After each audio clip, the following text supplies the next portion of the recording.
Hey guys, tonight we begin with something painful, poetic, and incredibly strange: the justice system of the Aztec Empire. A civilization known for its pyramids, precision calendars, and yes, blood-soaked rituals, the Aztecs didn't just sacrifice people for religion. They also had a legal system, one filled with punishments that were as creative as they were terrifying. So before you get comfortable, take a moment to like the video and subscribe, but only if you genuinely enjoy what I do here.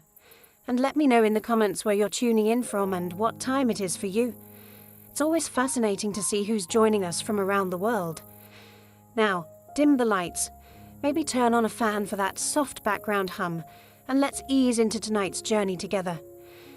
Imagine stealing food and being dragged naked through the city while chili powder is rubbed into your wounds. Or being forced to inhale smoke until you passed out. All because you cut down the wrong tree. These weren't the acts of a madman. This was Aztec law.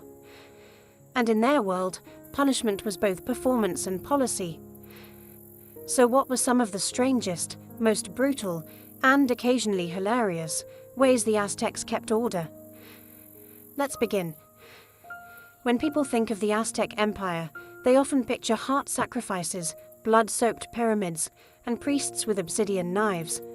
Not exactly a civilization known for its warm approach to human resources. But here's the thing.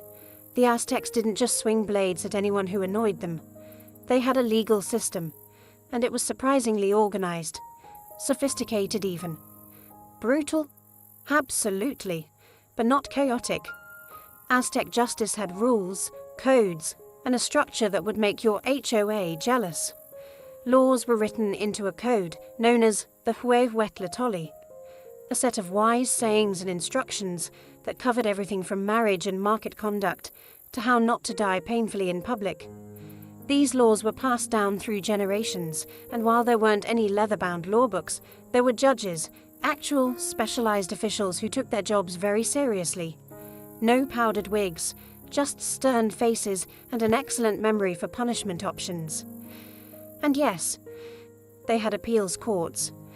You could argue your case to higher judges, though your chances were slim if the community already saw you as that guy who stole the corn twice. Judges were often priests or elder nobles, people considered wise, experienced, and highly trained in the legal traditions. They weren't above taking bribes, sure, but if you were caught bribing them, you could be executed. So really everyone played the game carefully. What made Aztec justice truly unique was its mix of morality and pageantry. Justice wasn't just served, it was performed. Punishments were designed to teach lessons, not quietly behind closed doors, but loudly, publicly, and often with props. You didn't just pay a fine for a crime. You were shaved, painted, dragged, or symbolically transformed into a warning poster with legs. And here's the most Aztec part. Some punishments changed, depending on your social class. Nobles were held to higher standards, and harsher punishments. A commoner might be fined or flogged. A noble who did the same thing could lose land, titles, or his head. So no, Aztec justice wasn't random. It was sharp, stylish, public, and a little theatrical. And if you broke the law, the empire made sure you never forgot it, and neither did your neighbors.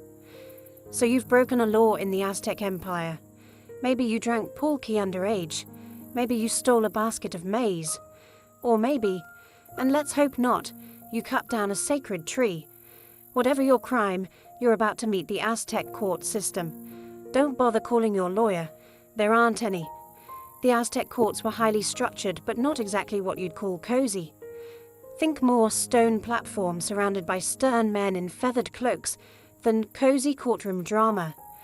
The trial would take place publicly, often in a plaza or temple court, and it wasn't designed for theatrics, unless you count the part where someone might be shaved, painted, or whipped in front of a crowd. Cases were typically heard by judges known as tlaxitlan, wise elders or noblemen trained in the laws and customs of the empire. They weren't just randomly assigned. They had to study for years, memorize large sections of law code, and learn how to spot a liar from 10 paces away. You didn't argue with them. Unless you really liked the sound of public flogging, the accused could defend themselves, and sometimes a family member or elder might speak on their behalf. But let's be honest, unless you were incredibly persuasive or very, very lucky, things probably weren't leaning in your favor. There were witnesses, evidence, and even multiple courts, including a high court and an emperor-level appeal. Yes, you could take your case all the way to the top, but the journey there was rough, and if the emperor decided you were guilty, well, let's just say there wouldn't be much paperwork afterward. One thing you'll notice quickly: the Aztecs didn't believe in dragging things out. No long trials, no years of debate. Judgments came fast, and punishment often came the same day. That's efficiency. Terrifying, skin-peeling efficiency. Also, no jails. Aztec society didn't warehouse criminals. You were either fined, humiliated, enslaved, or executed. And sometimes all four. But you were never forgotten. Aztec courts weren't about legal rights or clever technicalities. They were about moral clarity, social order, and public spectacle. So if you're standing before an Aztec judge, straighten up, speak carefully, and try not to sweat too obviously. They notice that sort of thing. In most cultures, kids who misbehave get a timeout, or maybe a stern lecture. In the Aztec Empire, they got something a little more intense. Meet the chili smoke chamber. Possibly history's most dramatic method of saying, "Listen to your mother." In Aztec households, obedience wasn't optional. Children were expected to work, listen, respect their elders, and contribute to the home. The idea was simple: train them early to be good citizens, hard workers, and future warriors or weavers. And if little Cuauhtemoc didn't want to sweep the floor or dared to talk back, he got the chili. The punishment was called tranquil, and it involved placing the disobedient child in a small enclosed space, such as a hut or storage room, where chilies had been thrown onto a fire. As they burned, the room filled with a smoke so intense it made your eyes burn, your throat close up, and your sinuses scream. Think pepper spray, but with spiritual intent. The child wasn't harmed physically, at least not permanently, but the experience was unforgettable. They weren't beaten, bruised, or bloodied. Instead, they were overwhelmed. The sensory overload of chili vapor did the job of several hours of parental yelling in just a few minutes, and the goal wasn't cruelty, it was shame-based conditioning. Once you've coughed up your will to misbehave, you're unlikely to sass your parents again, at least until your voice comes back. Other punishments for children included being pricked with cactus spines, forced to sweep temples in public, or made to carry bundles of firewood beyond their strength. These acts weren't about humiliation for fun. They were rites of correction. And in a society where every person had a social duty, discipline wasn't negotiable. Even noble children weren't spared. In fact, they were held to higher standards. A noble boy who disrespected a teacher or elder could be bound, beaten, or even temporarily enslaved. Not permanently, but enough to make the lessons sting, figuratively and literally. So if you grew up Aztec, rebellion came with real consequences, and probably a few tearful, fiery afternoons spent marinating in chili smoke. Spicy? Yes. Effective? Definitely. And let's face it, no one forgets their first chili sauna. The Aztec Empire had one of the most unforgiving views of theft in the ancient world. Stealing wasn't just a moral failing. It was an attack on the structure of society. Food, tools, cloth, firewood. It all had value, and taking what wasn't yours didn't just offend your neighbor. It offended the gods. And the punishment? Let's just say the Aztecs weren't into subtlety. For first-time offenders, things started reasonably. A thief might be forced to return the stolen goods, make reparations, or be publicly shamed. Maybe a few lashes. Maybe a haircut that said, "I steal things." Painful, but survivable. But if you stole again, you entered the realm of enslavement. The Aztecs didn't do prisons. They preferred that you work off your debt, quite literally. Caught a second time, and you might be handed over to the victim as a personal servant. You'd labor in silence, dignity gone, every step reminding you that honesty would have been easier. Now, if you were bold or foolish enough to steal a third time, things turned gruesome. Punishment 3 was often ritual skinning, not quick, not clean, and absolutely not private. It was slow, ceremonial, and publicly displayed. This wasn't just about pain, it was about symbolism. The skin was considered a sacred layer, a part of your identity. To remove it was to unmake you in the eyes of the community. Sometimes the skin was removed in strips, other times whole, and it wasn't just thrown away. In religious ceremonies, a priest might even wear the skin for a brief time in honor of the earth goddess, representing rebirth and punishment all in one macabre package. Sound horrifying? It was, and that was the point. This kind of justice wasn't just about the individual, it was about the message. A skinned thief in the market square stopped 1,000 future crimes. It made you think twice before swiping tamales or slipping a jade bead into your tunic.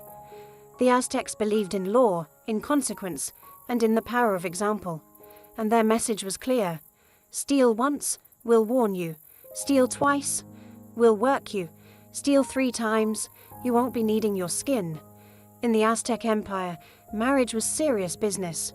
Not just a social contract, but a sacred bond tied to cosmic balance, family honor, and economic alliances.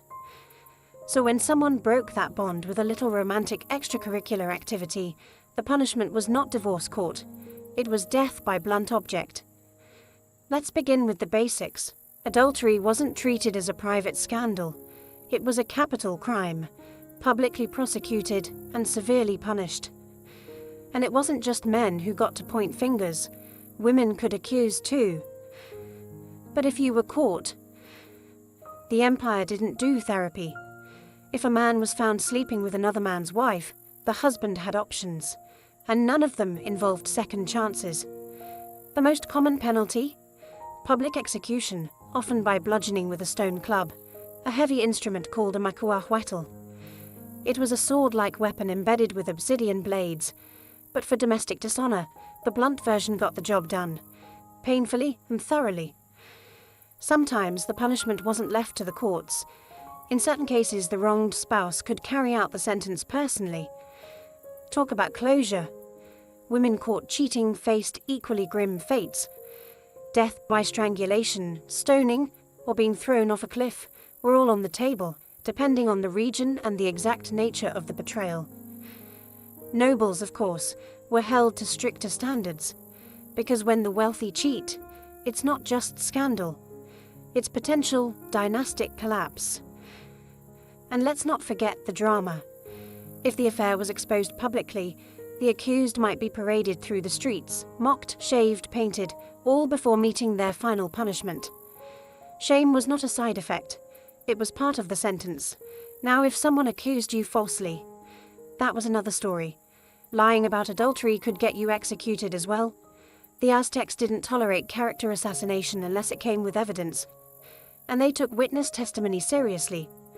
So no rumor-mongering for revenge, unless you liked playing with obsidian.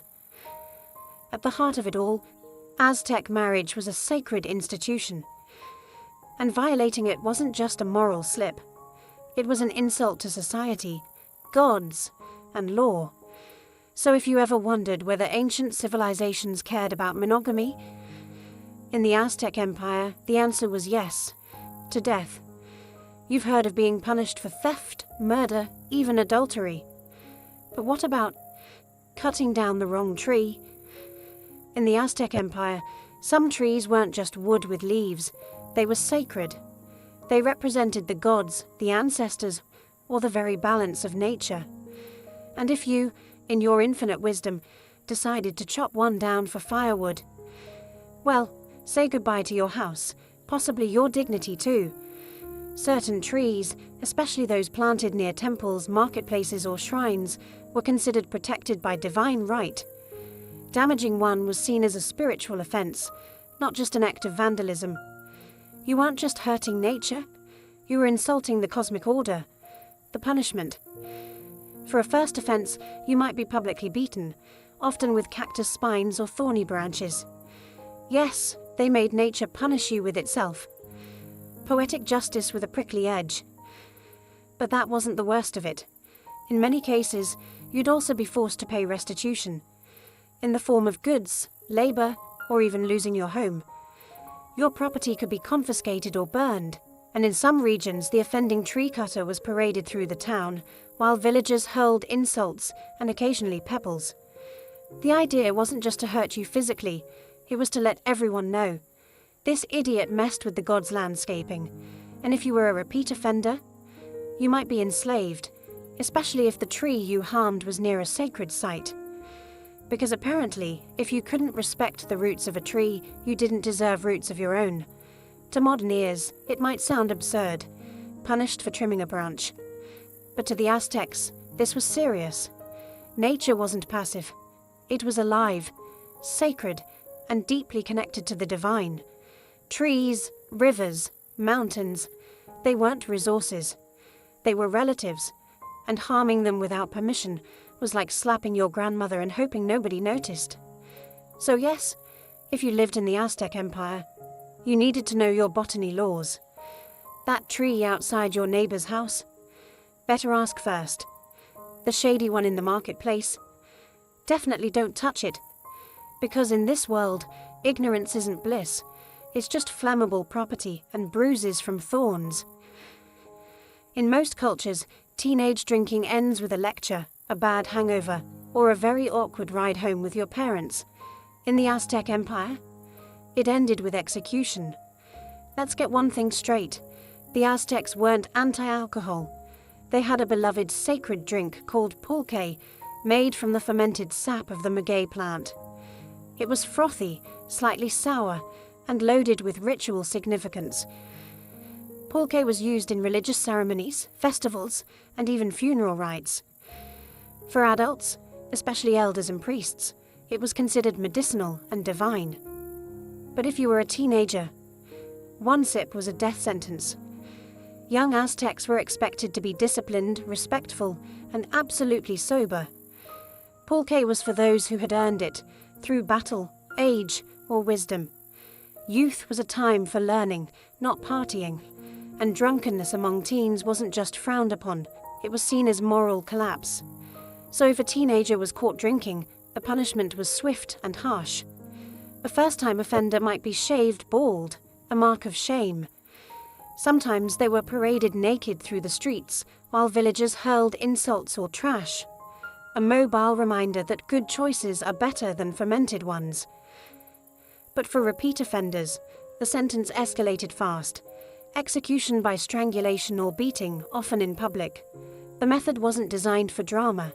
It was designed for memory. One teenager hanging from a pole was all it took to sober up the rest of the neighborhood for a generation. Even noble-born youth weren't spared. In fact, they were held to stricter standards. A prince caught drinking might face ritual humiliation in the royal court, or be sent to live in a cold, remote temple as punishment. The message, privilege doesn't excuse foolishness. Why so severe? Because the Aztecs saw drunkenness as a kind of spiritual rot, a gateway to laziness, disrespect, and disobedience. And in a civilization that depended on order, discipline, and cosmic balance, the tipsy teen was a ticking time bomb. So next time you imagine a wild Aztec party, remember, unless you were old, high-ranking, or involved in a funeral, your pulque cup stayed dry. Otherwise, your throat wouldn't. In the Aztec Empire, work wasn't just a chore. It was a virtue, a sacred expectation, a civic duty written into the social fabric. Everyone, from commoner to noble, had a role to play in the great cosmic machine. So what happened if you didn't pull your weight? Let's put it this way. You'd be working again very soon, just not by choice. Laziness, idleness, slacking off, these weren't treated as personality quirks. They were considered offences against the gods, particularly Tlaloc, god of rain and agriculture, and Tezcatlipoca, who kept a sharp eye on moral behaviour. The gods didn't give you good harvests so you could nap in the shade. If you disrespected the order of labour, the Aztecs made sure you'd feel the consequences. If a man refused to work, refused to help his family, or consistently ignored his civic duties, he could be dragged into the marketplace and publicly shamed. His head might be shaved, his clothes replaced with rags. In some cases, he'd be forced to wear rotten garments or carry bundles of firewood through the town while people shouted things like, "Behold the man who does nothing." But that was the gentle version. Repeat offenders might be beaten with rods, tied to a post, or, if their laziness was seen as willful defiance, sold into slavery. Not forever, but long enough to learn the lesson. You're either useful or you're used. Even noble-born youths were monitored closely. If a young man of high rank refused to train for war or skipped temple duties, his family could request that he be sent to a house of youth correction, which sounds like summer camp, but was really more like a military boot camp with cactus punishments. Laziness among women wasn't ignored either, though women had different duties, grinding maize, weaving, tending the home. They too could be shamed for neglect. Mothers were expected to raise hard-working children, not ones who lounged around chewing maize husks. The Aztec belief was simple. Idleness disrupts harmony. A lazy person risks their family's well-being, their community's balance, and the favor of the gods. So if you were planning to lounge around the Chinampa and skip your corn harvesting chores, better start running. Because the punishment wouldn't be quiet, and it wouldn't be optional. In the bustling heart of the Aztec Empire, the Tranquil or marketplace, everything was negotiable, except honesty. Selling rotten fruit, watered-down pulque, or fake obsidian was not just bad business. It was criminal behavior, and the Aztecs had zero tolerance for marketplace mischief. You weren't just breaking a rule. You were betraying the gods who blessed commerce, agriculture, and fair exchange. Every seller, whether hawking tamales or trading jade, was expected to abide by strict ethical codes. Markets were sacred spaces, often overseen by special officials called pochtacatlatuk, market judges or inspectors. Their job: walk among the stalls, listen for complaints, and catch people slipping pebbles into their chili powder. If you got caught selling spoiled goods, punishment was swift and very public. A first-time offense might involve public shaming, your stall overturned, your produce scattered, and your hands bound for everyone to see. Shoppers would walk past and spit insults like, "There goes the liar with wormy avocados." Selling something falsely advertised, say dyed feathers labeled as sacred quetzal plumes, was even worse. That could get you beaten, fined, or in extreme cases, banished from the market altogether. And in a society where markets were your lifeline, banishment wasn't a timeout. It was economic death. Repeat offenders could be enslaved or branded, marked so future buyers knew never to trust your mangoes again. If your fraud caused real harm, like selling toxic herbs as medicine, you might even face execution, especially if the victim was of noble status. It wasn't just about punishment, it was about protecting trust. The market was where communities met, families survived, and tribute flowed. If buyers stopped trusting sellers, the entire structure began to crumble. That couldn't be allowed. Even sellers of sacred goods, incense, ceremonial textiles, or idols, were watched closely. If a temple merchant was caught selling low-quality items for high tribute prices, they weren't just scamming people. They were cheating the gods. And the gods didn't give refunds. They gave plagues.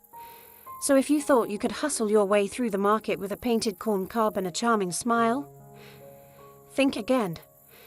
Because in Tenochtitlan, the phrase "buyer beware" came with a very sharp edge. If you ever found yourself standing in an Aztec courtroom, surrounded by elders in feathered cloaks and facing judgment under the piercing gaze of a priest judge, here's one golden rule. Do not lie. Seriously, don't embellish, don't misremember, and absolutely don't invent your own version of the truth. Because in the Aztec Empire, false testimony wasn't just unethical, it was deadly. The Aztecs held truth as a sacred principle, not just a courtroom courtesy. Telling the truth meant upholding order, harmony, and divine balance. Lies, on the other hand, corrupted the social structure and offended the gods, especially Tezcatlipoca, the god of night, judgment, and truth. He didn't appreciate your creative storytelling. Court trials depended heavily on witness testimony. There were no security cameras, no forensic labs, just your word against someone else's. And that word carried serious weight. So when you lied in court, you weren't just tipping the scales. You were potentially sending someone to their death or enslavement unjustly. The punishment for perjury? Execution, often by strangulation, stoning, or being clubbed to death, depending on the region and the severity of your deceit. If the lie was proven after the trial, and your false words led to someone else's suffering, you'd often be made to suffer the same fate you caused them. It was poetic justice, with sharp edges. Even lesser lies came with serious consequences. Public beatings, banishment, or ritual humiliation could follow. You might be painted black, the color of deceit, or shaved bald and paraded through the market with a sign around your neck reading something like, "Talks too much, tells too little truth." False accusers weren't just punished for lying. They were seen as threats to society itself, willing to manipulate justice, harm others, and risk divine anger for selfish gain. Aztec law wasn't about technicalities, it was about moral clarity. And in their eyes, truth was sacred, binding, and non-negotiable. So if you ever stood in the plaza, accused of a crime, and thought a small fib might get you off the hook, remember, in the Aztec Empire, the truth could set you free, but a lie, it could bury you. The Aztecs believed in second chances, just not very many of them. Their legal system was harsh, but not heartless. A first offense might earn you a warning, a fine, or a good public flogging to help you remember the lesson. A second time, and you'd face something more intense, maybe public humiliation, servitude, or the loss of your possessions. But a third offense, that's when things got serious, like ritual executions serious. To the Aztecs, repeated crimes weren't just a nuisance, they were proof that you had refused to live in balance. And balance, in Aztec worldview, was everything. The crops grew because society worked, the sun rose because people obeyed their roles. So when someone broke the law again and again, they weren't just annoying, they were a threat to cosmic order. Let's say you were a thief. First time, you return the goods. Second time, you're enslaved. Third time, you're skinned. Slowly, in public, with the full backing of the law and, very possibly, the neighborhood. Or maybe you lied in court. Again, the punishment wasn't just harsher than before. It was symbolic. Your repeated dishonesty made you inhuman in the eyes of society. And what happens to those who lose their humanity? They become examples, warnings, cautionary tales. And it wasn't just about physical punishment. Repeat offenders could lose their legal protection entirely. That meant anyone could harm, enslave, or publicly shame you. And you had no legal recourse. You weren't exiled. You weren't imprisoned. You were unpersoned. In some cases, a repeat offender could be permanently banished from the market, the village, or even their own family. Imagine being spiritually erased, not because the gods abandoned you, but because you abandoned the social contract one too many times. To the Aztecs, lawbreakers weren't inherently evil. They were correctable. But repeat offenders were something worse, unwilling to learn. And in a society where justice was public, swift and divine, the state didn't waste time on those who refused to be rehabilitated. So if you got caught once, you were lucky. Twice, you were warned. But if you stood in that courtroom a third time, you were already gone. In modern justice systems, punishment often happens behind closed doors. Courtrooms, jail cells, private hearings. But in the Aztec Empire, justice was street theater. Punishment wasn't just meant for the person who broke the law, it was designed to educate everyone else. The Aztecs believed that fear and shame were tools just as important as clubs and cactus whips. If someone saw your humiliation, they'd remember it long after the pain faded, and they'd think twice before stealing that tamale.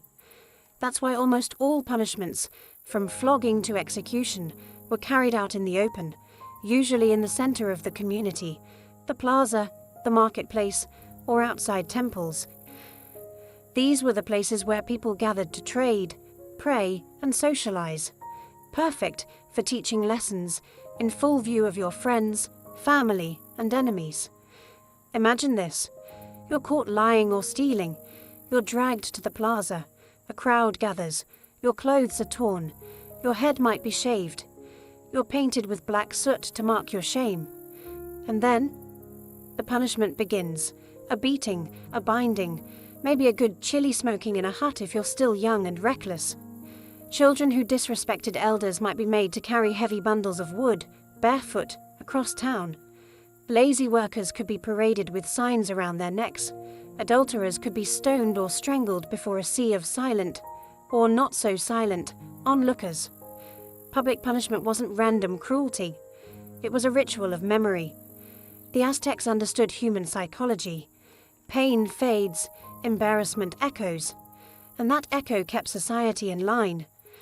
There were no prison systems, no lifelong incarcerations. The point wasn't to disappear wrongdoers, it was to transform them, or destroy them, in full view. Even executions were spectacles. A thief might be flayed, not in some dark back room, but in the square where he once sold stolen goods. His punishment became a living parable for every passerby. In Aztec law, privacy was for the innocent. The guilty were meant to be seen, heard, and remembered, not just for what they did, but for what happened next. Because in this world, your real sentence wasn't just death or pain, it was becoming the lesson. In the Aztec Empire, punishment wasn't just about what you felt, it was about what you represented. It wasn't enough for you to hurt. You had to be seen, interpreted, and above all, understood. Because justice in Tenochtitlan wasn't just a legal process, it was a performance. And you were the unfortunate star. Let's say you stole something: food, tools, clothing. If it was your first offense, maybe you weren't beaten. Instead, your head was shaved, your body painted with black soot, and you were paraded around in humiliating clothes. Torn, oversized tunics or rags tied in knots that made you look ridiculous, not physically painful, but symbolically devastating. Or say you lied in court. You might have your lips stained with charcoal to mark your deceit.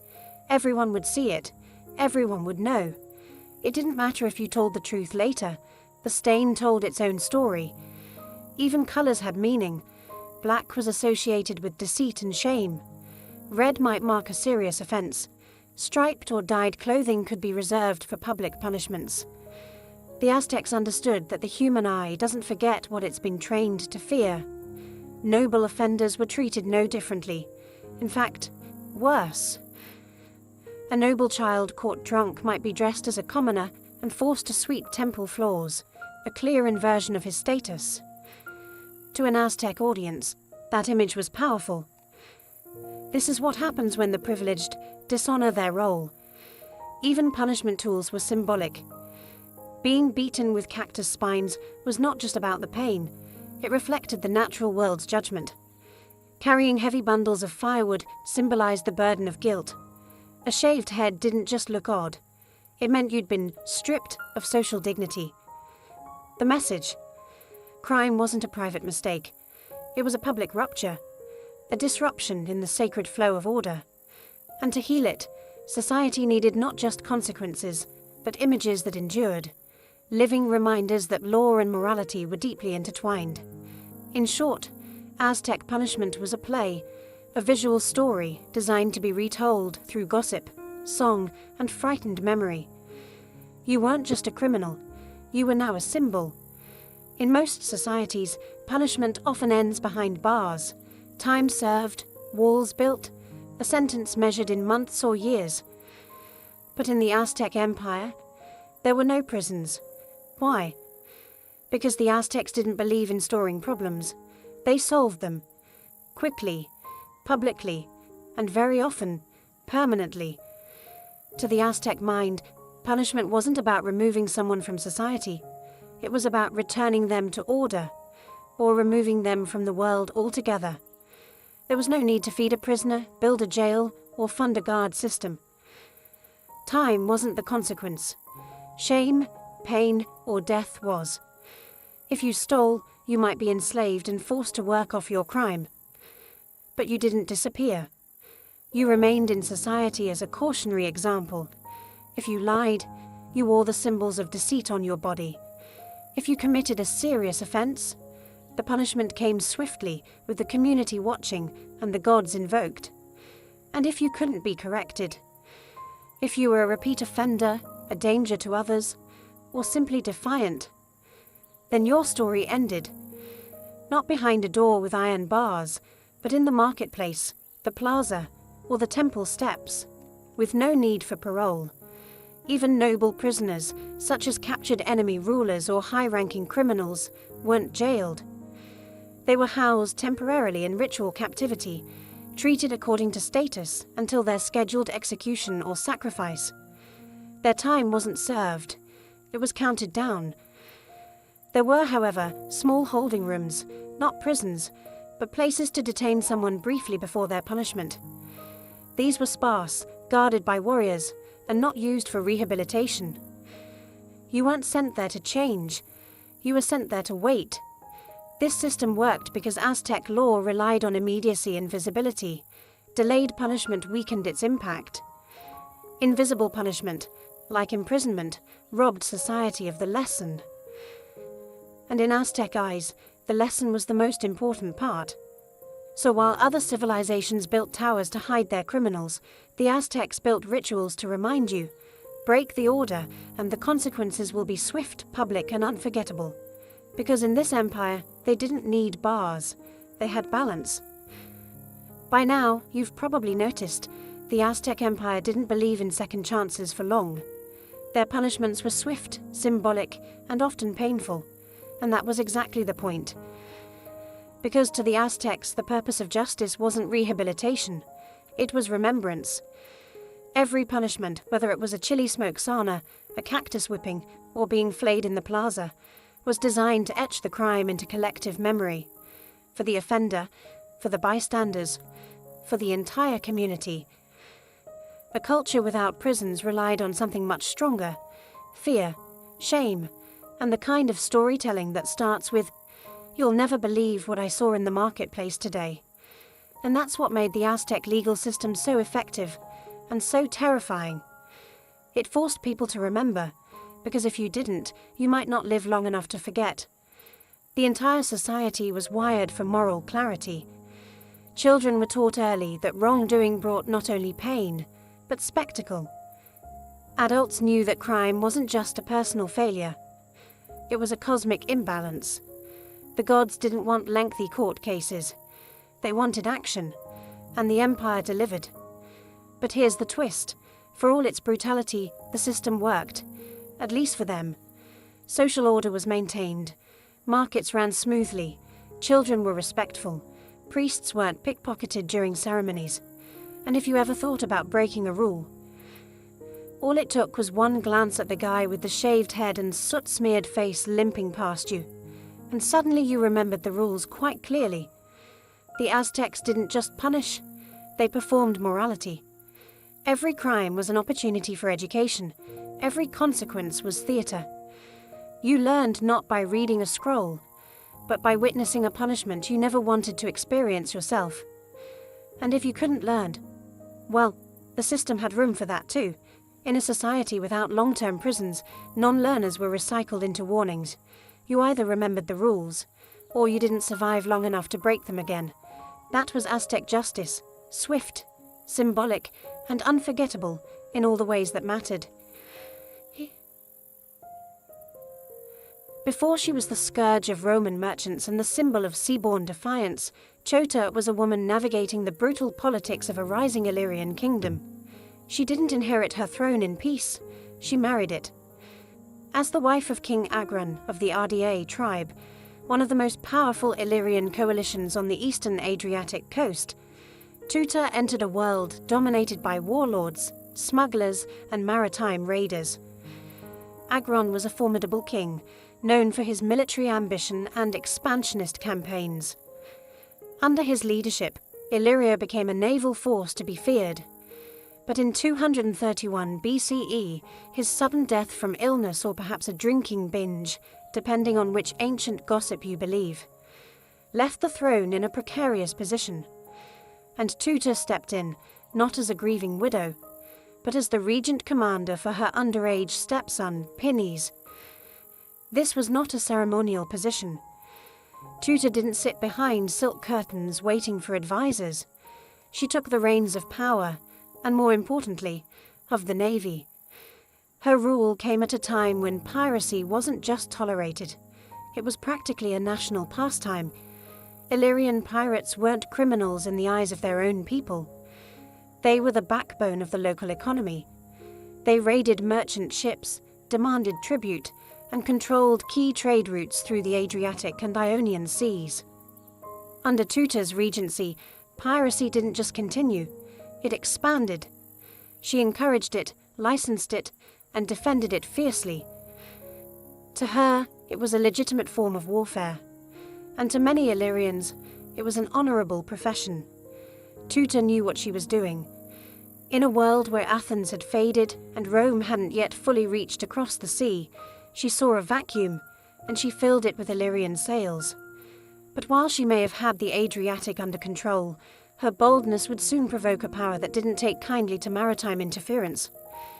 Rome, slowly but confidently expanding its reach, was watching.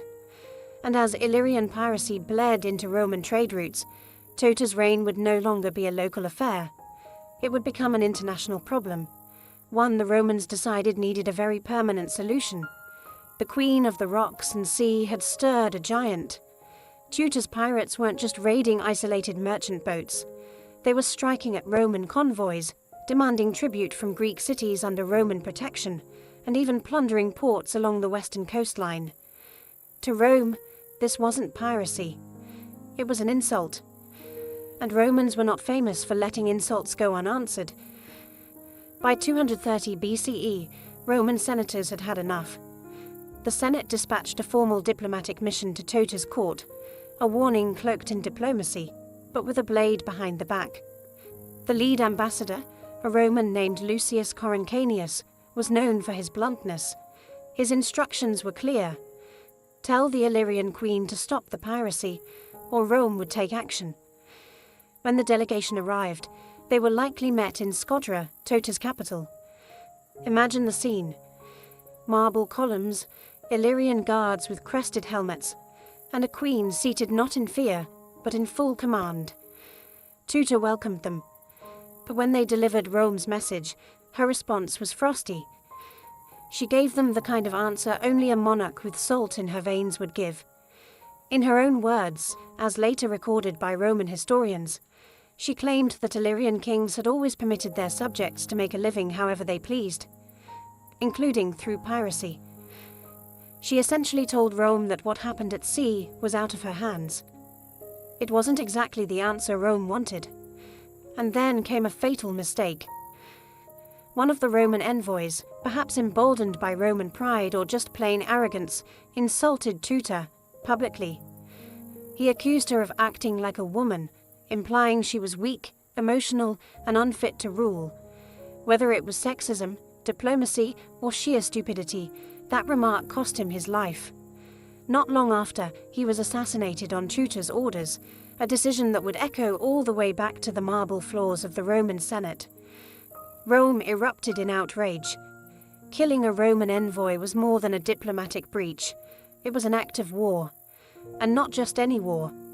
This would be Rome's first military campaign across the Adriatic, the beginning of its expansion into the eastern Mediterranean.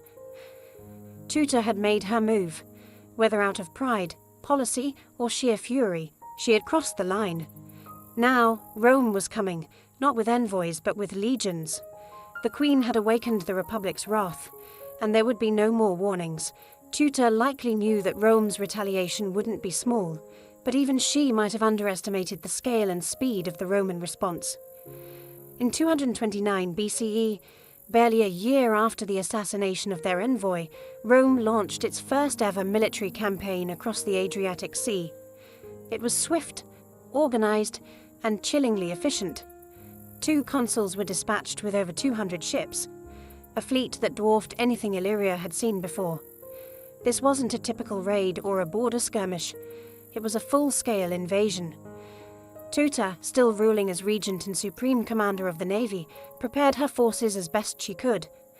But Illyria, for all its maritime skill and fierce warriors, was a patchwork of tribes. Rome was a machine. The Romans didn't waste time. They first targeted the Greek city-states along the coast that had been bullied or occupied by Illyrian forces. Corcyra, modern-day Corfu, which had been seized by Illyrian pirates, was liberated by the Romans and turned into a naval base. Apollonia and Epidamnus quickly fell in line with Roman protection. The message was clear: the Adriatic would no longer be Illyria's playground. But Tuta wasn't hiding. She sent her fleet out to defend the coasts, and Illyrian pirates continued to strike where they could. Yet the tide was shifting. For every raid they launched, the Romans captured a stronghold. The Roman navy, though new to the eastern waters, was learning fast, and they were ruthless. As Rome advanced, more Illyrian allies began to surrender. Cities that once looked to Tuta for leadership now opened their gates to Rome, hoping for leniency. The loyalty she once inspired as the pirate queen began to fray, especially as Roman soldiers advanced inland, forcing a choice: stand with a besieged queen, or survive. By the end of the year, Roman troops were within striking distance of Scodra, Tuta's capital. What had started as a defiant act, a queen protecting her people's way of life, was rapidly becoming a siege. Tuta now faced a decision no monarch ever wants to make: fight until the bitter end and risk annihilation, or bow to a foreign power. The queen who had ruled the waves now found herself surrounded by enemy sails. Her fate, and Illyria's, hung in the balance. Forfeit. With Roman forces closing in on Scodra and her allies collapsing one by one, Tuta's once mighty influence began to shrink like a receding tide. Her network of coastal strongholds, vital for resupplying ships and launching raids, was crumbling under Roman pressure. The Adriatic Sea, once an Illyrian dominion, now bristled with Roman warships. The Queen of the Sea had lost her sea. But Tuta was no fool. She may have ruled with defiance, but she knew when to bend, especially when survival was on the line. In 228 BCE, facing overwhelming odds, she did what no one expected the proud pirate queen to do. She sued for peace. The negotiations were humiliating by design. Rome wanted to make an example of her. They demanded she give up most of the Illyrian coastline, surrender key forts, and, most painfully, abandon her beloved navy. Tuta was allowed to rule only a small inland portion of her former kingdom. And even there, she had to promise never to sail beyond a narrow stretch of coastline with more than 2 unarmed ships. 2 unarmed ships. For a woman who once commanded fleets, it was a symbolic castration. The sea was no longer hers.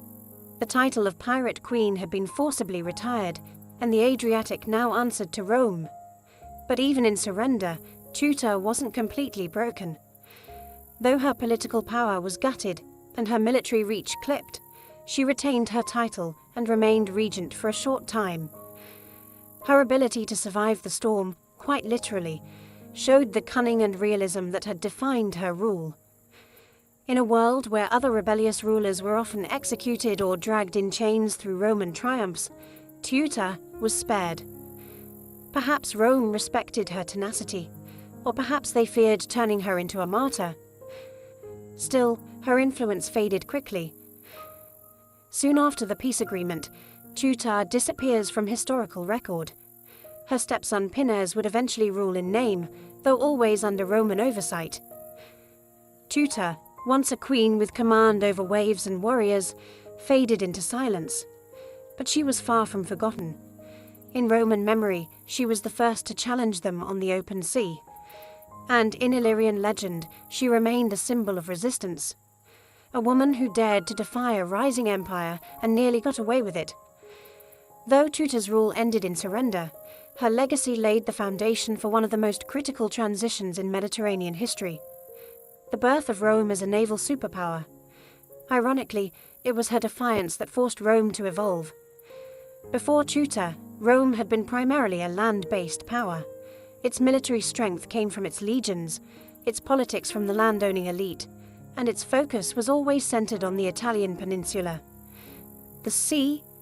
That was for traders and Greeks, or for pirates like the Illyrians. But Tuta changed that. The First Illyrian War, sparked by her bold resistance and the assassination of a Roman envoy, was Rome's first serious engagement across the Adriatic. It required building fleets, mastering sea routes, and learning how to occupy and administer coastal cities. This wasn't just a temporary expedition. It was an initiation. Tuta didn't just anger Rome, she forced them to expand. And Rome took notes. They didn't dismantle the pirate system and leave. They replaced it. After their victory, Rome established protectorates along the Illyrian and Greek coastlines, securing trade routes that had previously been at the mercy of Tuta's raiders. They installed friendly rulers, collected tribute, and built a lasting presence. The Adriatic, once Illyrian blue, now shimmered with Roman sails. It's easy to overlook the significance of this. But without Tuta, without the crisis she caused, Rome might never have become a naval empire so early. She was, unintentionally, a catalyst. Her resistance prompted innovation, her aggression triggered a transformation, and her fall marked a strategic shift in Roman foreign policy, from guarding borders to crossing them. Of course, she didn't do this willingly. Tuta's goals were never to teach Rome how to build an empire. She was fighting to protect her people's independence, to legitimize Illyrian seafaring, and to hold on to her authority in a man's world. But like so many historical figures caught in the gears of empire, her legacy would be written by her enemies. Still, one can't help but wonder, had Tuta not challenged Rome? Would the Republic have crossed the Adriatic so soon? Or would it have remained a landlocked empire for another generation? Either way, Tuta's actions had changed the map, and history, ever the trickster, remembers even reluctant revolutionaries. Tuta's story isn't just about pirates and power struggles, it's also about gender. She wasn't simply a ruler, she was a woman ruling in a brutal, male-dominated world, where command was usually earned on horseback or through bloodline, preferably both. And yet, here was Tuta, commanding fleets, making diplomatic decisions, executing envoys, and triggering international wars.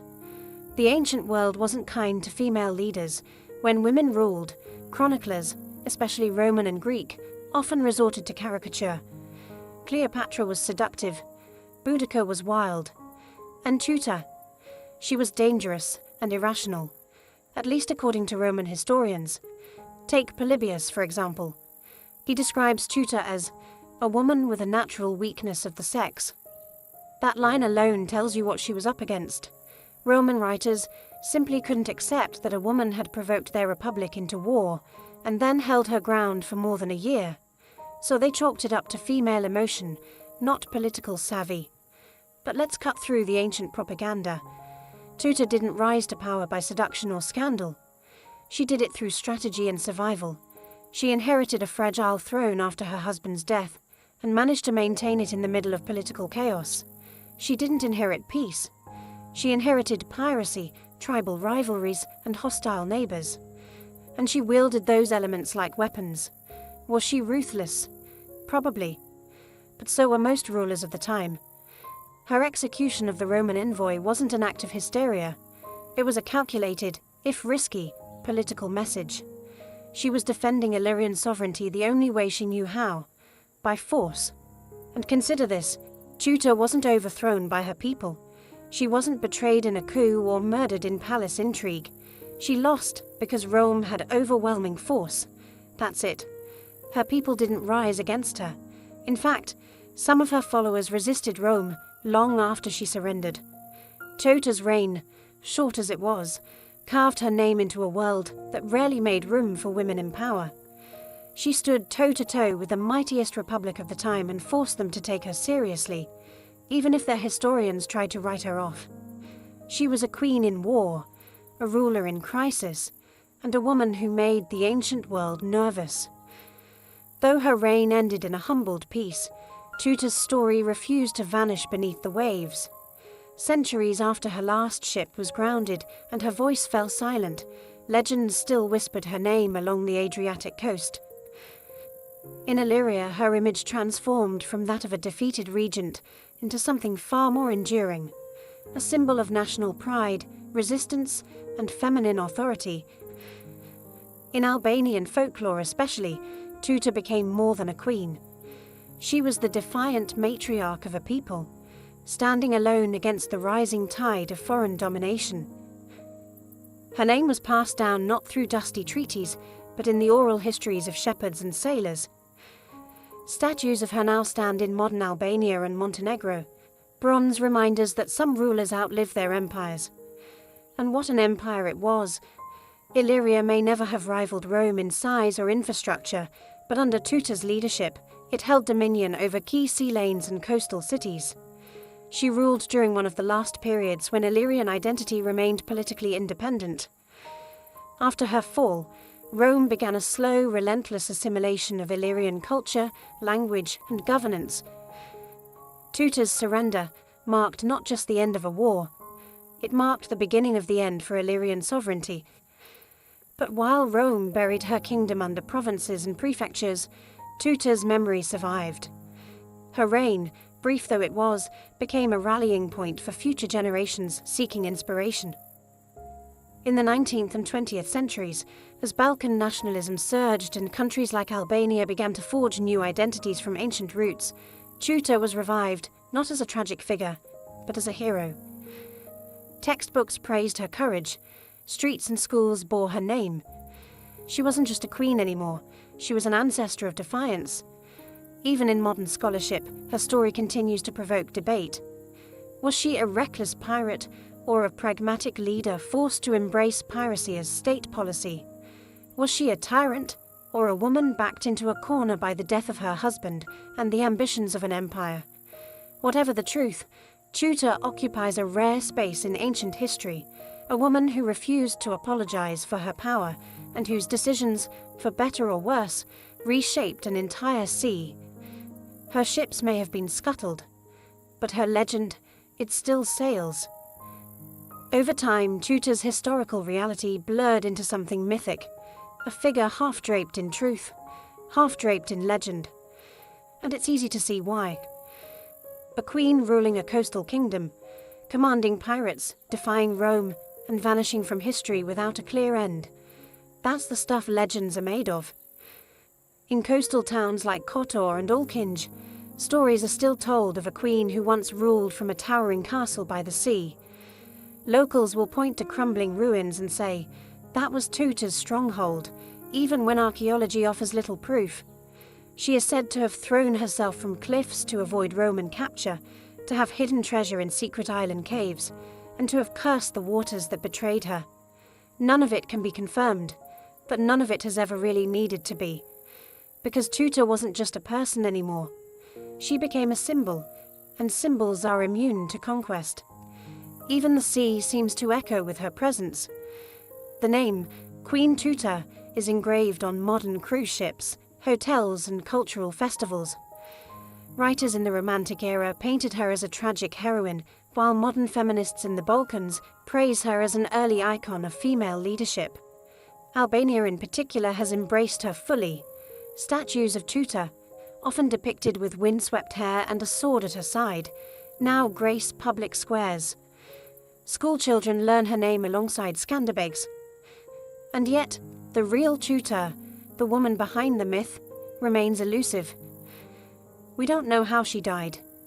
We don't know whether she ever regretted challenging Rome. We don't even know what she looked like. Her image was crafted by others, often her enemies, and later reshaped by those who needed her as a legend. But maybe that's the mark of true influence, when your story refuses to obey history books. Tuta may have ruled for just a handful of years, but her shadow stretches centuries. She lives on in poems, place names, and whispered tales across the Adriatic coast. The Roman Empire that once tried to erase her is gone, reduced to ruins and textbooks. But Tuta, she still sails in memory.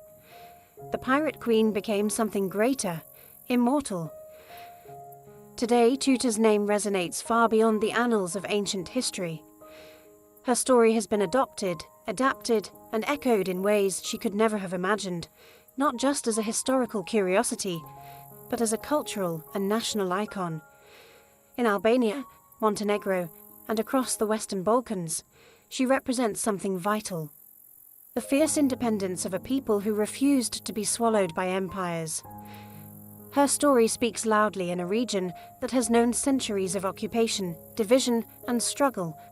For Albanians especially, Tuta has become more than a queen. She's a symbol of national identity. Her legacy has been woven into the cultural revival movements of the 19th and 20th centuries, fueling resistance to foreign domination and inspiring pride in a pre-Roman Illyrian heritage. In a world where borders have shifted countless times, where languages and loyalties have blurred, Tuta is a constant, rooted in stone, salt, and defiance. Her name is found everywhere, from naval vessels and passenger ferries to sports teams, businesses, and even a women's football club. Schools teach her as a national hero. Statues of Tuta, sword in hand and gaze, set on the horizon, overlook harbours once dominated by her fleet. She has become the Adriatic's eternal guardian, a queen not just of the past, but of the cultural present. Her relevance doesn't stop at borders. In the broader conversation about women in leadership, Tuta has become an ancient case study. Her story offers a rare glimpse into female command in a time and place where that was almost unheard of. She challenges modern assumptions about gender and power in the ancient world. Her name is now cited alongside Cleopatra, Boudica, and Zenobia, women who dared to govern in a man's world and left an empire trembling in their wake. And perhaps that's the most remarkable part, that a woman so poorly documented by her contemporaries, remembered mostly through the insults of Roman writers, now stands tall as a figure of empowerment, sovereignty, and bold resistance. Tuta ruled for only a few stormy years, but her name has weathered centuries, and in every port that still remembers her, every story whispered to a child about the queen who defied Rome, Tuta sails on, not in warships, but in memory. The sea was her kingdom, and the story, her lasting throne. 1803, the United States pulled off one of the most astonishing real estate deals in history. With the stroke of a pen and the exchange of $15 million, President Thomas Jefferson bought a colossal piece of land from France, the Louisiana Territory. This wasn't a few acres outside New Orleans. This was over 800,000 square miles of uncharted wilderness, stretching from the Mississippi River all the way to the Rocky Mountains and beyond. Jefferson was thrilled. The land would ensure room for westward expansion and secure control over vital trade routes. But there was one small problem. Nobody really knew what was out there. Maps were vague. Rumors swirled about giant mountains, woolly mammoths, a mythical northwest passage to Asia, and river systems that could either carry you to the Pacific or nowhere at all. Jefferson needed answers, and fast. He wanted to turn that blank map into something tangible, something real. So, he devised a plan. Send a small, elite team west to explore the new territory, chart its geography, establish relations with native tribes, and ideally, find a direct water route to the Pacific Ocean. For this unprecedented task, Jefferson turned to Meriwether Lewis, his personal secretary, a former army captain and someone with an insatiable curiosity for science and nature. Lewis, in turn, chose William Clark, an old friend, military veteran, and skilled outdoorsman, to co-lead the journey. The pair had different personalities. Lewis was introspective and intense, while Clark was steady, practical, and social. But together, they balanced each other perfectly. Their mission was to gather information, not to conquer. They were to take notes on everything: animals, plants, rivers, rocks, and languages. They were diplomats, naturalists, and explorers rolled into one. But let's be clear, this was not a stroll through the woods. The expedition would carry them through untamed rivers, dense forests, scorching plains, and snowy mountains. There were no supply stations, no GPS, no lifelines, just handwritten journals, iron determination, and the hope that the Pacific lay somewhere out there in the fog of the West. Thus, the stage was set. A young nation had bought a vast mystery, and two men were about to step into it, armed with nothing but their courage and a mandate from the president. Before they could step into the wilderness, Lewis and Clark needed a team, and not just any band of travelers. They needed men who could row upstream for weeks, hunt their own food, repair broken equipment, fight if needed, and get along in close quarters with no privacy for years. In short, men tough enough to survive anything. This elite group would be known as the Corps of Discovery. In the winter of 1803-1804, the recruitment began. Lewis and Clark set up camp at Camp Dubois, just north of St. Louis, on the eastern side of the Mississippi River. It would serve as their training ground and staging area.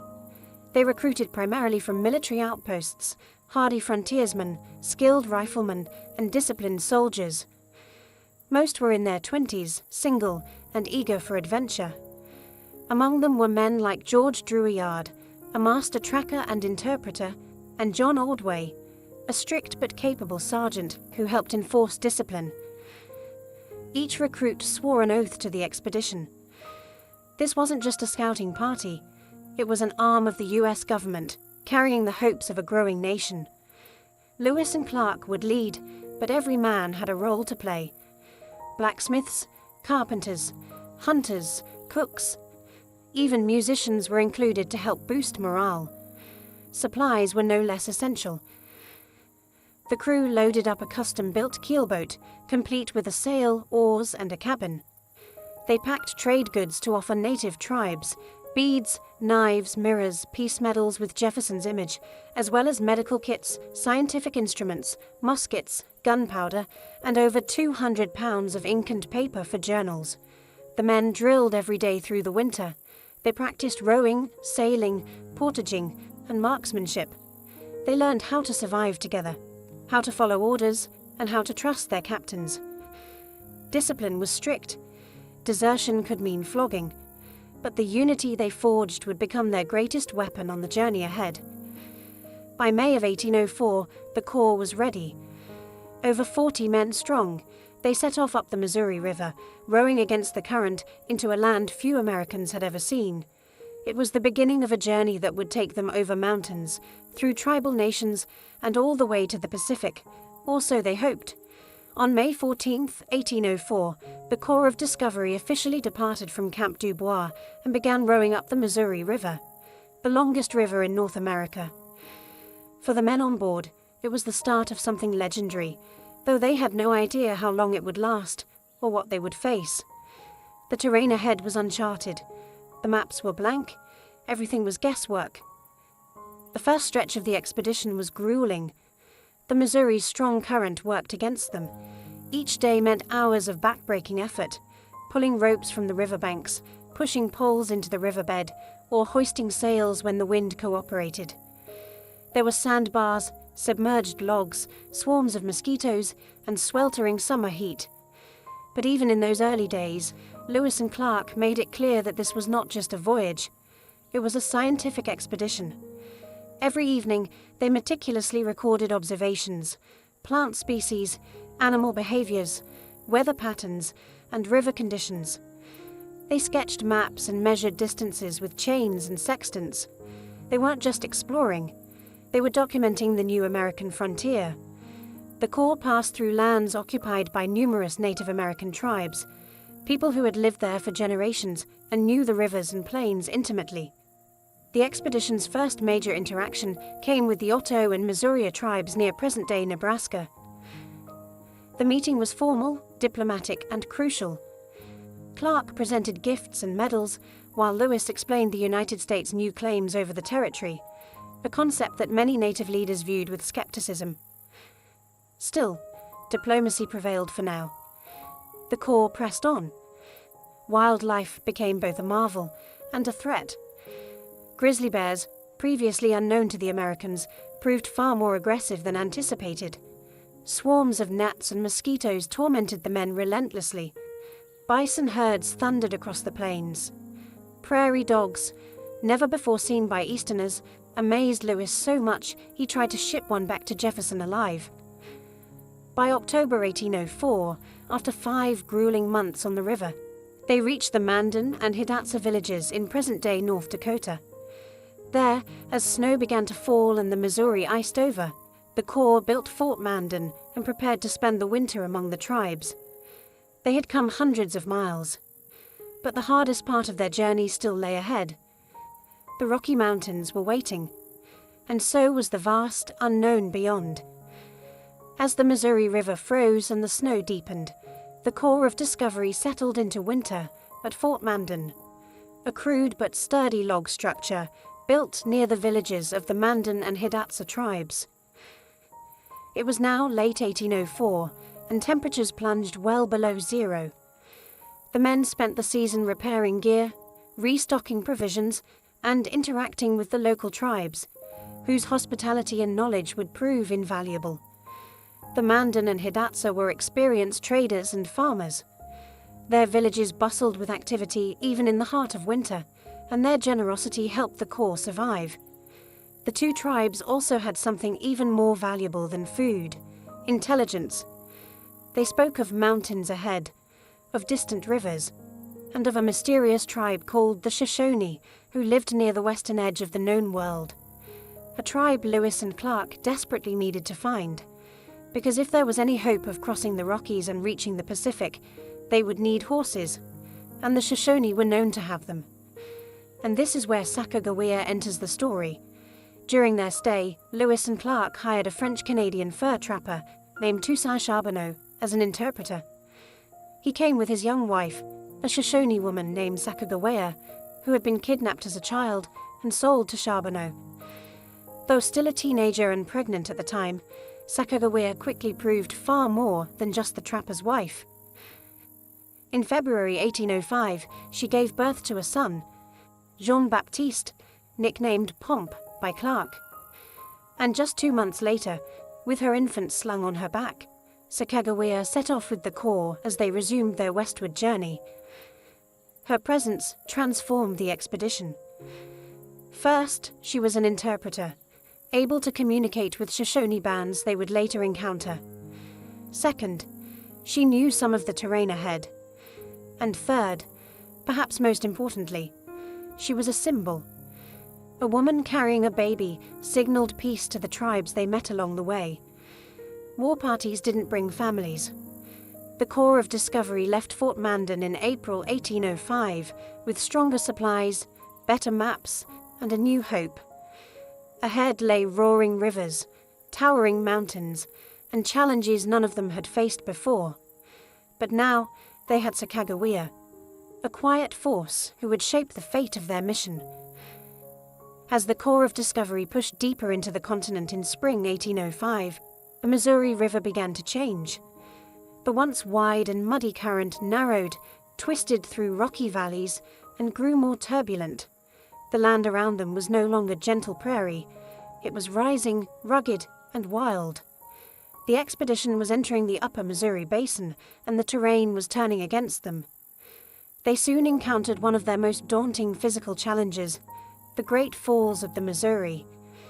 Instead of the single waterfall Lewis had anticipated, they faced a series of 5, a 21-mile obstacle of rapids and cascades. The Corps had to carry boats and supplies across dry land in a brutal portage. It took over a month of exhausting labor. The men hauled tons of cargo across prickly pear cactus fields and swarms of biting insects, all while dragging hulking boats over rolling terrain with makeshift wheels. Despite the hardship, the portage was also a turning point. The falls confirmed that the expedition was on the right track. Native accounts had mentioned the falls, and reaching them proved that the fabled Northwest Passage, if it existed, might lie just beyond. But the river didn't lead them to an easy route west. Instead, it led them straight into the Rocky Mountains. By August 1805, the Corps had reached the three forks of the Missouri, where the river splits into the Jefferson, Madison, and Gallatin. They followed the Jefferson River, tracing Sacagawea's childhood memories in hopes of finding her people. Soon, they encountered a small group of Shoshone, and in an extraordinary twist of fate, the chief turned out to be Sacagawea's own brother, Camorwait. The emotional reunion couldn't have come at a better time. Through Sacagawea and the newly gained trust of her tribe, the Corps secured horses and guides, essential for the next leg of the journey. The dream of a water route to the Pacific was fading, but with horses and Shoshone support, crossing the Rockies was now possible. The river had brought them far, but now it was the mountains that would test them, and the next few weeks would prove to be the most grueling of the entire expedition.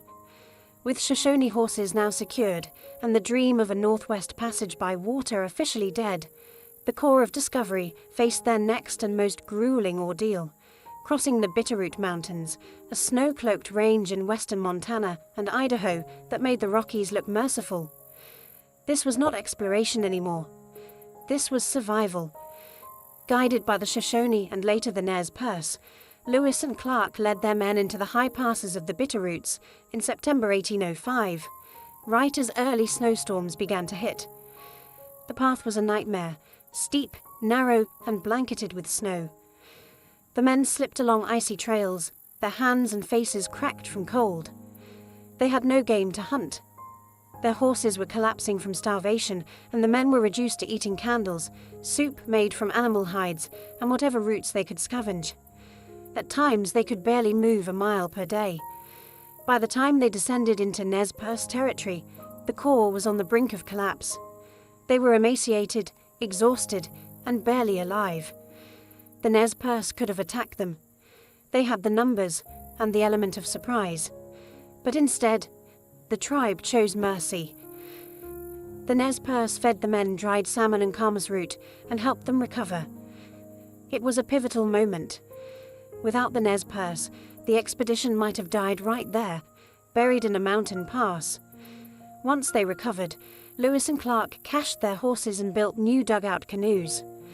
The rivers, now the Clearwater, the Snake, and eventually the mighty Columbia, would carry them the rest of the way to the Pacific.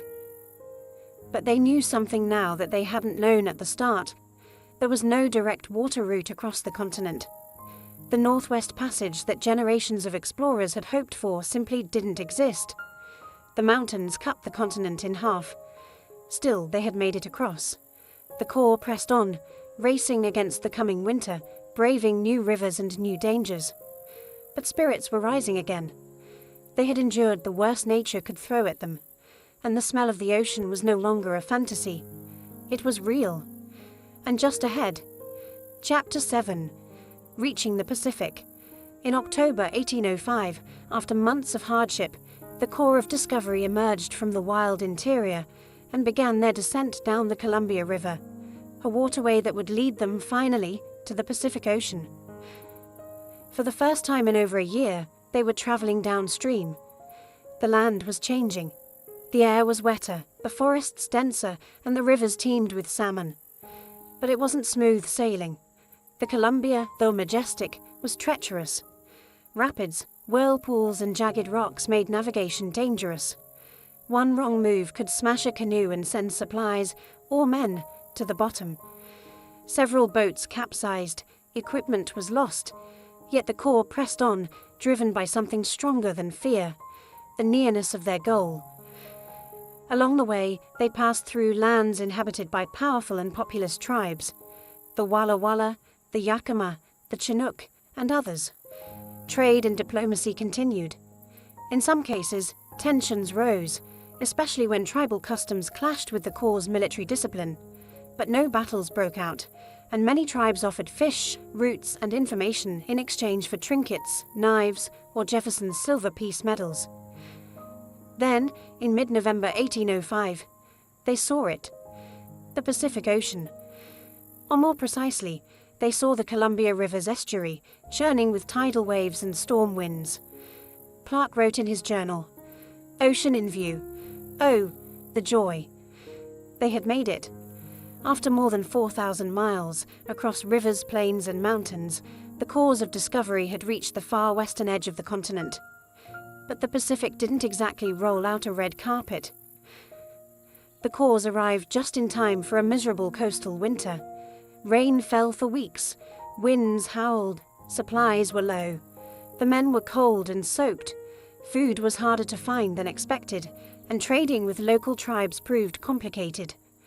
The Corps voted, including Sacagawea and Clark's black slave York, on where to spend the winter, eventually selecting a sheltered spot south of the river. There they built Fort Clatsop, near modern-day Astoria, Oregon. They would remain there for the next 4 months, documenting coastal wildlife, crafting maps, and preparing for the long journey home. The mission was half over, but the most perilous part still lay ahead. Getting back. Alive. In March 1806, after 4 soggy, bone-chilling months at Fort Clatsop, the Corps of Discovery packed their gear, burned what they couldn't carry, and turned eastward. They had made it to the Pacific, but getting home would be no victory lap. The return trip was every bit as challenging as the journey west. Their supplies were low, their clothes were worn to rags, and the spring rains turned trails to mud. Once again, they relied on the generosity of native tribes to survive, including the Clatsop, Nez Perce, and Walla Walla, trading what few items they had left for food, horses, and directions. Recrossing the Bitterroot Mountains was as miserable as the first time.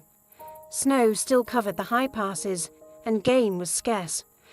The men were thinner, hungrier, and more weathered, but more experienced too. What had once been blind guesswork was now guided instinct.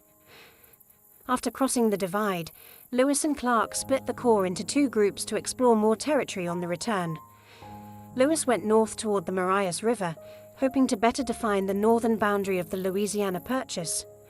His group encountered hostile Blackfeet warriors, leading to the only violent conflict of the entire expedition. 2 young Blackfeet were killed in a skirmish after attempting to steal guns and horses.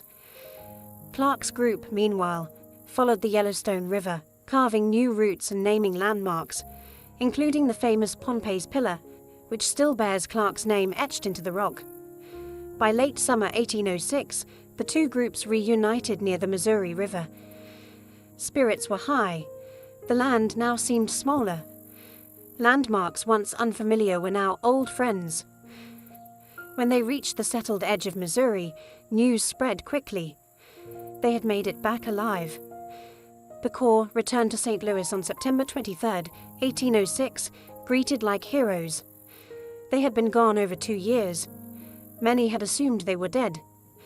But they returned with maps, journals, 178 new plant and animal species, and detailed information about dozens of native tribes. They had crossed the continent, and more importantly, proved it could be done. For a young nation still finding its identity, the return of Lewis and Clark wasn't just the end of a journey, it was the beginning of a frontier. The return of the Corps of Discovery marked the end of an epic journey, but also the beginning of its legacy. Lewis and Clark were hailed as national heroes. Their journals were praised. Their maps became the foundation of American westward expansion.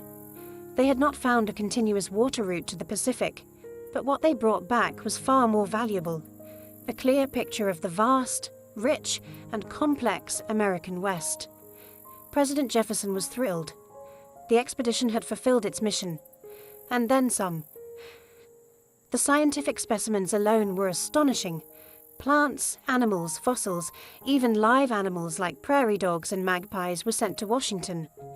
The detailed accounts of native nations, their customs, languages, and political structures became essential reading for future explorers and policymakers.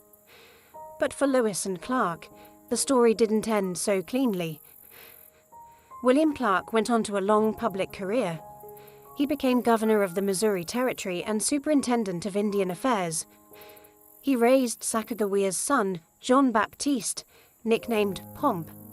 and continued to engage with native tribes throughout his life, sometimes as a friend, other times as an enforcer of U.S. expansion. Meriwether Lewis, however, struggled. Appointed governor of the Louisiana Territory, he was plagued by political conflict, debt, and declining mental health. Just 3 years after the expedition, in 1809, Lewis died under mysterious circumstances, likely suicide, along the Natchez Trace in Tennessee. He was only 35. As for Sacagawea, her life after the expedition remains partly veiled in uncertainty. Records suggest she died young, in 1812, though some oral traditions claim she lived much longer. What's clear is that her presence was essential. Without her, the Corps might never have made it through the Rockies or gained the trust of key tribes. Her strength, endurance, and quiet intelligence changed the fate of the expedition, even if the history books didn't always give her full credit. The Corps of Discovery reshaped how Americans saw their country. They showed that the continent was vast, interconnected, and already inhabited by diverse sovereign nations. They opened a door that would soon flood with settlers, soldiers, and ambition. Lewis and Clark didn't just explore new land. They stood at the edge of something far larger, the future of the United States, and it would never be the same. Beneath the thundering footsteps of tourists and the humming life of Istanbul, there lies a world carved in silence, a world that once kept the Byzantine Empire alive, drop by drop. It's called the Basilica Cistern, and if you didn't know to look for it, you might never suspect that under the cobbled streets and clatter of modern life, an ancient cathedral of water still breathes. Built in the 6th century, during the reign of Emperor Justinian I, the cistern is more than a storage tank. It is a palace turned inward. Measuring over 9,800 square meters, it held up to 80,000 cubic meters of water, all hidden beneath the city's foundations. But this wasn't just a pit. This was architecture, elegance, a subterranean marvel crafted with vision and purpose. Justinian ordered its construction following a catastrophic fire and series of rebellions that shook the city. His empire, already scarred by plague and riots, could not afford water shortages, not for its palaces, its public baths, or its citizens. The cistern was meant to ensure survival, to offer Constantinople a secret wellspring in times of siege and uncertainty. But perhaps what makes the Basilica Cistern most breathtaking isn't its scale, it's its style. 336 marble columns, each around 9 meters tall, support the arched ceiling like silent sentinels. Many were repurposed, stolen, some might say, from older pagan temples. Their styles don't quite match, hinting at the improvisation and urgency that accompanied their installation. As you descend the stone staircase and enter the chamber, the temperature cools. Moisture clings to the air. The surface of the water ripples quietly beneath wooden walkways. And all around you, shadows dance across columns bathed in amber light. This was never meant to be seen. Yet it was built with such reverence for form that it rivals any above-ground basilica in grandeur. It's an upside-down cathedral designed not to praise the heavens, but to hold the earth's most essential gift. Above, centuries of war, empire, and religion shifted. But below, in the stillness, in the darkness, the Basilica Cistern waited, hidden, preserved, and ready to be rediscovered by a world that had forgotten what lay beneath its feet. In the heart of ancient Constantinople, water wasn't just a necessity. It was strategy, survival, and sovereignty. The Basilica Cistern was not the city's only reservoir, but it was among the largest and most crucial. Designed to serve the great palace of Constantinople, it was fed by aqueducts stretching miles from distant springs in the Belgrade forest, including the monumental Valens Aqueduct. The city's population was enormous for its time, hundreds of thousands, all demanding fresh water not just for drinking, but for public baths, fountains, and even imperial gardens. During times of peace, water flowed freely through the city's intricate systems. But Constantinople was a fortress as much as it was a metropolis, and siege was always a looming threat. The cistern's genius lay in its invisibility. While invaders could cut off aqueducts or poison external wells, they couldn't touch what they didn't know was there.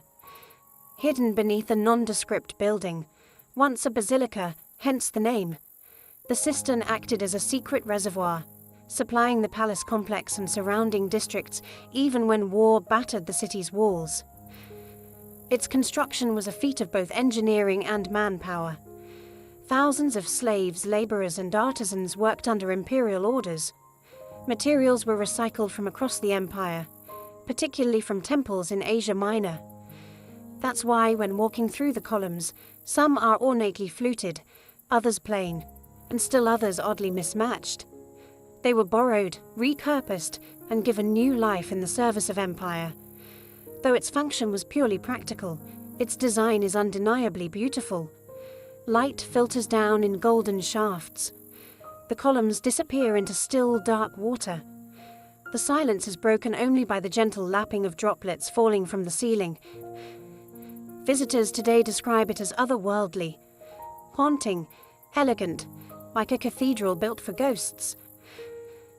Over the centuries, as empires fell and others rose, the basilica cistern slowly faded from public memory. Covered over, forgotten, and eventually left off maps entirely, it became one of the city's hidden arteries, still holding water, still doing its job, long after its creators had turned to dust. Few places embody Constantinople's quiet genius, better than this underground sea. It wasn't just architecture. It was defiance made of stone, water preserved beneath a burning, crumbling world. For centuries, the basilica cistern was forgotten, not destroyed, not ruined, simply hidden. As the Byzantine Empire crumbled and the Ottoman Empire rose, the city transformed. Churches became mosques, palaces were rebuilt, streets shifted, and names changed. But the cistern remained, quietly collecting water beneath it all, shrouded in darkness and silence. By the time the Ottomans conquered Constantinople in 1453, the cistern had already faded from collective memory. The Ottomans, brilliant architects themselves, had their own systems for water management. They rarely used the older Byzantine cisterns, considering them relics of another time. And so, the basilica cistern fell into obscurity, not demolished, just ignored. Yet, as is often the case with buried wonders, it couldn't stay hidden forever. Stories began to circulate. Locals in Istanbul's Sultanahmet district claimed they could draw up water, and even catch fish, by lowering buckets into holes in their basements. Some told of eerie echoes and voices coming from underground. Others swore their cellars stayed unnaturally cool, even in the sweltering summer. Curiosity stirred. It wasn't until 1545, nearly 1,000 years after its construction, that the cistern was formally rediscovered. A scholar named Petrus Gilius, working on topographical studies of the ancient city, listened to local rumors and investigated. Entering a private home, he descended by torchlight into the darkness. And there it was, a vast, echoing chamber of water and stone, perfectly preserved beneath the earth. He described the space in awe, columns disappearing into the darkness, fish gliding through silent water, and the occasional faint ripple from above. His writings reintroduced the cistern to the world, and slowly its legend resurfaced. Yet even after its rediscovery, the cistern remained mostly neglected. Locals occasionally used it as a well or a fishery, but it wasn't restored, lit, or open to the public. For centuries more, it remained the domain of shadows and whispers. It wasn't until the 20th century, with modern archaeology, tourism, and restoration, that the basilica cistern emerged once more as a wonder of Istanbul. But in that long sleep, sealed beneath a living city, it gathered something precious, mystique. And in that mystique, it became something more than a reservoir. It became a legend. Walking into the basilica cistern feels like stepping into a forgotten world, one where time hangs in the air like mist, and every sound is swallowed by stone. The moment your foot hits the wooden walkway, you're surrounded by 336 marble columns, rising from dark water like a forest carved by forgotten hands. Each one stands nearly 9 meters tall, supporting the vaulted brick ceiling above like ancient titans holding up the earth. But these columns weren't made for the cistern. They were recycled, pulled from abandoned temples, palaces, and forgotten ruins across the empire. Roman, Greek, and even pagan craftsmanship converged underground, making the cistern a kind of mosaic. Not of colour, but of cultures. Some columns are smooth and plain. Others are ornately fluted, topped with Corinthian capitals. A few are chipped or asymmetrical, revealing their second-hand nature. It's as if each one carries its own forgotten story, divorced from its origin, reborn to hold water instead of gods. The ceiling, made of brick and mortar, forms a web of silent arches. The architecture is functional, yet awe-inspiring. The scale is almost spiritual. The air is cool, damp, and heavy with centuries. Light glimmers on the water's surface, reflecting the pillars and arches in shifting, hypnotic patterns. You can hear water drip from the ceiling, a gentle rhythm that echoes off stone and whispers into the cavern. Beneath the walkways, carp swim lazily through black water, descendants of those introduced long ago. They are the only living souls who've never left. There's a reverence here, not in the religious sense, but in the weight of time. You are surrounded by columns stolen from temples, set by the hands of slaves, forgotten by empires, and now carefully lit for modern eyes. The space is quiet, not because it must be, but because people instinctively fall silent, as if the cistern itself demands respect. This isn't just a ruin, it's a living memory of Roman grandeur, Byzantine pragmatism, Ottoman indifference, and modern wonder. The columns don't just hold the ceiling, they hold history, they hold silence, they hold the space between the ancient and the now, and ask nothing of you except that you listen. Tucked away in the far northwest corner of the cistern, past rows of shadowed columns and flickering reflections, lie two of the most mysterious and iconic elements of the basilica cistern: the Medusa heads. These massive stone carvings serve as the bases of two columns, their origins unknown, their purpose debated, and their expressions forever frozen in stone.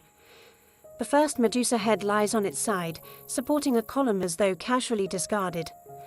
The second is even stranger, upside down, her serpent hair hanging downward into the dampness, her face eerily calm. No plaque explains them, no inscription reveals their source. They simply are. Where did they come from? Most scholars believe they were brought from a late Roman temple, possibly dedicated to the goddess Athena, and reused as convenient building material. Another example of Justinian's empire repurposing its past.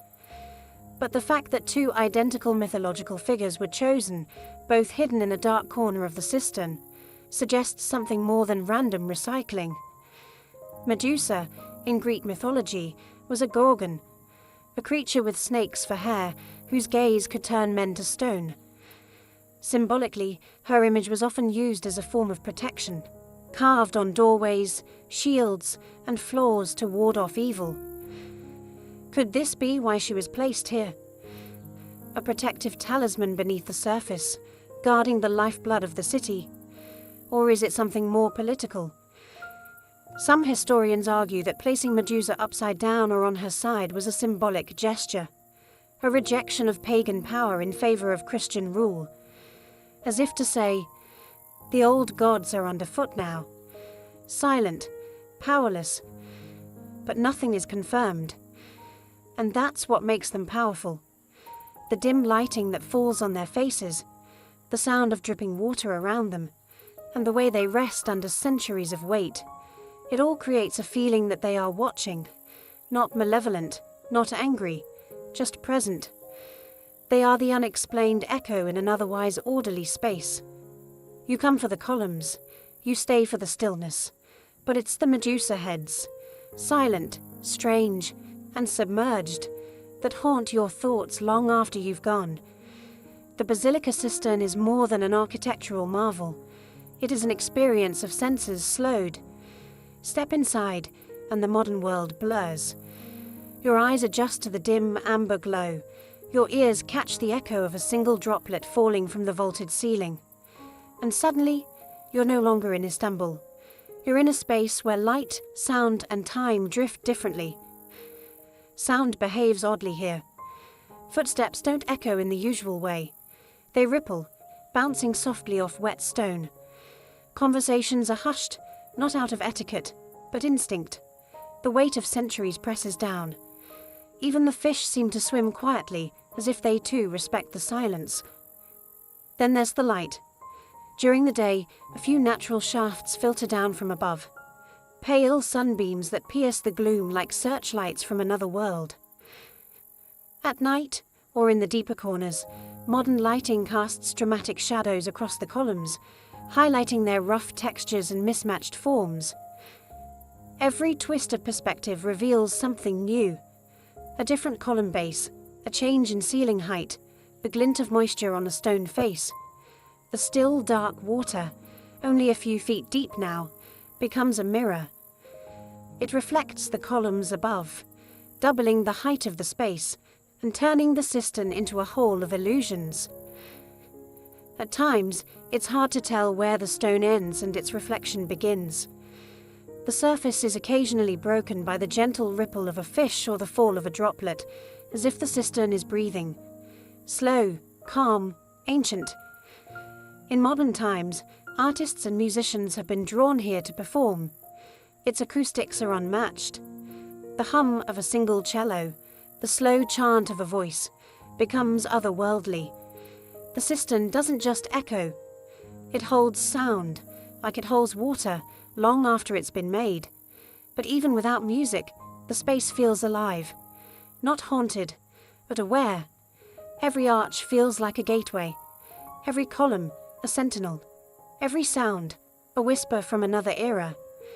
The basilica cistern isn't just something to see, it's something to feel. A sacred pause beneath the noise of a city. A place where shadow becomes story, and silence becomes a kind of song.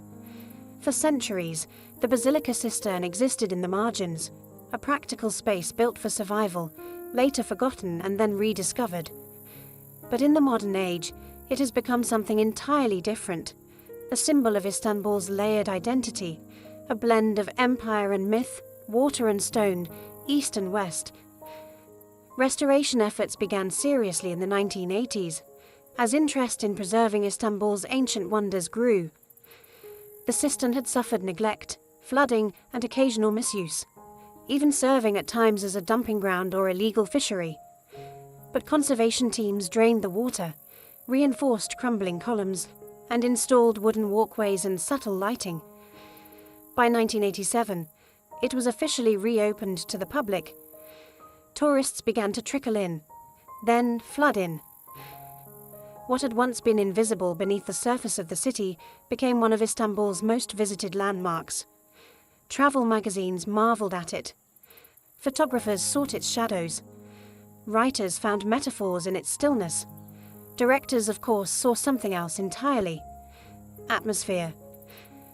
The basilica cistern soon became a cinematic backdrop, lending its haunting ambiance to everything from documentaries to blockbusters. Most famously, it appeared in the James Bond film From Russia with Love, 1963, where 007 rows a small boat between the columns beneath Istanbul. More recently, it was featured in Inferno, 2016, adapted from Dan Brown's thriller, turning the ancient reservoir into a stage for modern suspense. But the cistern is more than a film set.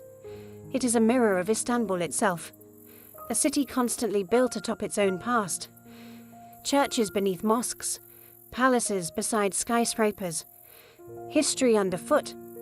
The cistern reminds us that even beneath our everyday lives, the remnants of great civilizations remain, waiting patiently, hidden just beneath the surface. Its transformation from utility to icon is part of what gives it power. It no longer holds water for emperors, but it holds meaning. For locals, for travelers, for artists. It connects the present to the past without words or ceremony. A place once built in secrecy now draws the world to whisper its name. It is no longer just a cistern. It is a threshold to mystery, memory, and the unseen heart of a city that refuses to forget. Walking through the Basilica cistern today, it's easy to forget how fragile it once was, how close it came to being lost entirely. The structure has no lavish entrance, no towering facade. It was never meant to dazzle. It was meant to disappear. And yet, it has survived earthquakes, invasions, neglect, and the unyielding march of time. But survival doesn't happen by accident. The cistern owes its preservation to a series of quiet guardians, not emperors or generals, but engineers, scholars, and curious locals who refused to let it fade. During the Ottoman period, it was unofficially maintained by residents who accessed it through wells and cellars. They may not have known its full scale, but they valued what it offered: cold, clean water, and perhaps a sense of mystery beneath their homes. In the 19th and 20th centuries, scholars like Petrus Gillius and later Turkish archaeologists began documenting the cistern in earnest. They mapped its columns, traced the origin of its marble, and began asking the questions that turned it from a hidden space into a subject of fascination. Their quiet dedication became the first steps toward restoration. And in modern times, it's the caretakers, guides, and preservationists who guard it now, maintaining its structure, balancing humidity, controlling algae, and ensuring visitors walk safely on suspended walkways. The still water must be managed, the columns must be monitored, even the light must be delicately balanced. Too much, and it shatters the mood. Too little, and the past slips back into shadow. It is also guarded by storytellers, those who share its history, who translate the silence into meaning. Every guide, every documentary, every quiet traveller who lingers a moment longer in front of the Medusa heads, they too become keepers of the cistern. And let's not forget the locals, Istanbulites who grew up hearing tales of fish in basement wells, of shadowy stone rooms beneath the city. For them, the cistern is not just a tourist site, it is a neighbour, a legend they've always known was just below the surface. So while the empires above have fallen and the palaces they served are now museums, the Basilica cistern endures, not because it demanded attention, but because generations refused to let it be forgotten. Not all guardians carry swords. Some carry flashlights, notebooks, or simply respect. The Basilica cistern is more than stone and water. It is memory suspended in silence. Beneath the pulse of modern Istanbul, it remains untouched by the rush of taxis, the clang of tram bells, or the call to prayer ringing out above. Here, everything slows. You do not visit the cistern so much as descend into it, as if entering a dream whispered by the earth itself. Its true power lies in its stillness. Nothing here is loud. Nothing insists. The columns don't shout. The arches don't boast. The Medusa heads don't explain themselves. And yet, everything speaks, softly, patiently, if you know how to listen. The water mirrors the ceiling mirrors time. You begin to wonder if the place is really underground, or just outside the edge of reality. This isn't the kind of monument that celebrates conquest or faith. It doesn't have golden domes or mosaic saints. It simply endures. Its beauty is in how it refuses to vanish, how it turns the practical into the poetic. Built to hold water, it now holds wonder. Each visitor leaves with something different. For some, it's awe, that a structure so ancient could still be so intact.